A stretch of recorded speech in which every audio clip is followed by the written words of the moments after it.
ಕರ್ನಾಟಕ ತುಂಬ ಹಿಂದುಳಿದ ದಲಿತ ಮತ್ತು ಆದಿವಾಸಿ ಜನರ ಸಂಪರ್ಕದಲ್ಲಿದ್ದಾರೆ ಅನ್ನುವಂಥದ್ದು ಮಾತು ಕೇಳಿ ಬರ್ತಾ ಇದ್ದಾವೆ. ಆ ಸಂಘಟನೆ ಮಾಡ್ತಾ ಇದ್ದಾರೆ ಅನ್ನುವಂಥ ಮಾತುಗಳು ಕೇಳಿ ಬರ್ತಾ ಇದ್ದಾವೆ. ಇದು ಒಂದು ರೀತಿಯಿಂದ ಸಿದ್ದರಾಮಯ್ಯನಂದ್ರೆ ಯಾರು ಅನ್ನೋದಕ್ಕೆ ಉತ್ತರ ಹುಡುಕೋದಕ್ಕೆ ಇಲ್ಲೊಂದು ಉತ್ತರ ಅದ ಅನ್ನುವಂಥ ತೋರಿಸ್ಕೊಳ್ಳುವಂಥ ಪ್ರಯತ್ನ ಇದಾವೆ. ಈಗಾಗಲೇ ಮೀಡಿಯಾ ತುಂಬ ಅವುಗಳ ಬಗ್ಗೆ ಚರ್ಚೆ ಜೋರು ನಡೀತಾ ಇದ್ದಾವೆ. ಅದ್ರ ಜೊತೆಗೆ ಸಿದ್ದರಾಮಯ್ಯನವರು ಸಹಿತ ಈ ಹಿನ್ನೆಲೆಯಲ್ಲಿ ಡಿ ಕೆ ಶಿ ಅವರು ಈಗಾಗಲೇ ತಾವು ಲಿಂಗಾಯತ ಅಥವಾ ಒಕ್ಕಲಿಗ ಪರ ಅನ್ನುವಂಥದ್ದನ್ನು ಮಲ್ಲಿಕಾರ್ಜುನ ಅವ್ರ ಮಗ ಎಸ್ ಮಲ್ಲಿಕಾರ್ಜುನ ಮಗ ನಮ್ಮ ಸಮರ್ಥ ಅವ್ರಿಗೆ ಸಪೋರ್ಟ್ ಮಾಡಿ ಟಿಕೆಟ್ ಕೊಡಿಸೋದ್ರಲ್ಲೇ ಅದರಲ್ಲೂ ಲಿಂಗಾಯತ ಲಾಬಿಗೆ ಒಂದು ಮಣಿ ಹಾಕಿದ್ರಿಂದಾಗೆ ಇಲ್ಲಿ ಎರಡು ಪಂಗಡಗಳು ಬಿದ್ದಂಗೆ ಆಗಿದ್ದಾವೆ ಕಾಂಗ್ರೆಸ್ನ. ಒಂದು ಅಹಿಂದ, ಇನ್ನೊಂದು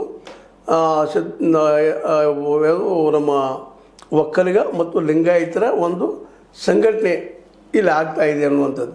ಇದರಲ್ಲಿ ಯಾರು ಗೆಲ್ತಾರೋ ಸೋಲ್ತಾರೋ ಬೇರೆ ವಿಷಯ. ಬಟ್ ಪ್ರಥಮ ಬಾರಿಗೆ ಏನಾಗ್ಯದಪ್ಪ ಅಂತಂದರೆ ಇಲ್ಲ, ಸಿದ್ದರಾಮಯ್ಯರು ತಮ್ಮ ಒಂದು JDS ಜೊತೆಗಿನ ಸಂಪರ್ಕದಿಂದ ನಂತರದಲ್ಲಿ ಅಹಿಂದ ಮಾಡಿಕೊಂಡು ಅಹಿಂದ ಜೊತೆಗಿನ ಈ ಸತೀಶ್ ಅವರು, ಇನ್ನುಳಿದವರು ನಮ್ಮ MH ಒಂದು ಮಹದೇವಪ್ಪನವ್ರಂಥವ್ರು, HS ಮಹದೇವಪ್ಪನಂಥವ್ರು, ಇನ್ನುಳಿದವ್ರು ಎಲ್ಲರೂ ಕುಡ್ಕೊಂಡು ಬಂದಿದ್ರು ಅವತ್ತು. ಅವರೆಲ್ಲರೂ ಕುಡ್ಕೊಂಡು ಅಹಿಂದ ಮೂವ್ಮೆಂಟ್ ಮಾಡೋ ಸಂದರ್ಭದಲ್ಲೇ ಅದನ್ನು ತೊಗೊಂಡು ಕಾಂಗ್ರೆಸ್ಗೆ ಮರ್ಜ್ ಆಗಿದ್ದನ್ನು ನಾವು ಗಮನಿಸಬೇಕಾಗಿದೆ. ಹೀಗಾಗಿ ಕಾಂಗ್ರೆಸ್ಸಿಗೆ ಕರ್ನಾಟಕದಲ್ಲೇ ಅಹಿಂದದ ಬಲ ತುಂಬುವಲ್ಲೇ ಸಿದ್ದರಾಮಯ್ಯರು ಭಾಳ ಒಂದು ಏನಪ್ಪ ಅಂದ್ರೆ ಅಸ್ಥಿಭಾರ ಹಾಕಿದ್ರು ಅಂತೇಳಿ. ಹೀಗಾಗಿ ಸಿದ್ದರಾಮಯ್ಯರು ಇವತ್ತು ಅಹಿಂದ ನೆಲೆಗಟ್ಟಿನಲ್ಲೇ ಮುಖ್ಯಮಂತ್ರಿ ಆದರೂ ಇದನ್ನು ಇನ್ನಷ್ಟು ಬೆಳೆಸೋ ದಿಶೆಯಲ್ಲೇ ಅವ್ರಂತ ನಾನಪ್ಪ ಅಂತ ಹೇಳುವಂಥ ಒಂದು ಏನಪ್ಪ ಅಂದ್ರೆ ಮೆಸೇಜ್ ಕೊಡೋದು